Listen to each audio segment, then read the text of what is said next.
చిత్తూరు జిల్లా పొంగనూరులో ఏనుగుల గుంపు పంట పొలాల్లో బీభత్సం సృష్టించాయి. సోమల మండలం గట్టువారిపల్లిలోని ఓ రైతుకు చెందిన పొలంలోని మామిడి, టమాటో, వరి పంటలను ధ్వంసం చేశాయి.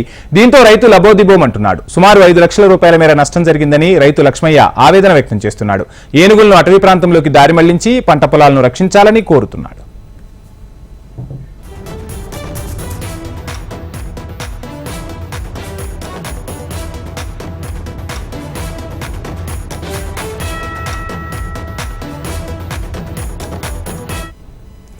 చిత్తూరు జిల్లా పుంగనూరులో ఏనుగుల గుంపు పంట పొలాల్లో బీభత్సం సృష్టించాయి. సోమల మండలం గట్టువారిపల్లిలోని రైతుకు చెందిన పొలంలోని మామిడి, టమాటో, వరి పంటలను ధ్వంసం చేసినట్టుగా తెలుస్తుంది. ఇక ఏనుగుల గుంపు స్వైర విహారానికి సంబంధించి ఓవరాల్ డీటెయిల్స్ మా ప్రతినిధి సురేష్ అందిస్తారు. సురేష్, రైతు నుంచి ఏదైతే చిత్తూరు జిల్లా పొంగనూరు మండలాల్లో ఏనుగుల గుంపు బీభత్సాన్ని ఉన్నాయి.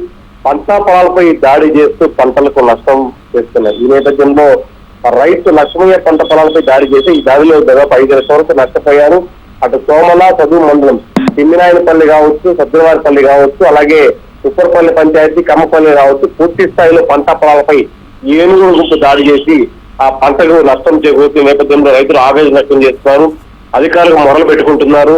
ఫారెస్ట్ అధికారులు వెంటనే స్పందించి ఏదైతే ఏనుగుల గుంపుని అటవీ మార్గంలో తరిమేందుకు ప్రయత్నం చేయాలని, మేము జీవితాలతో ఆడుకుంటున్నాయంటే మా మీద కూడా దాడి చేసే పరిస్థితి ఏంటని ఆ రైతులు భయపడిపోతున్నారు.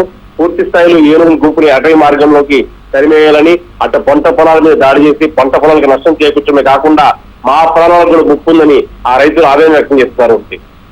Thank you Suresh.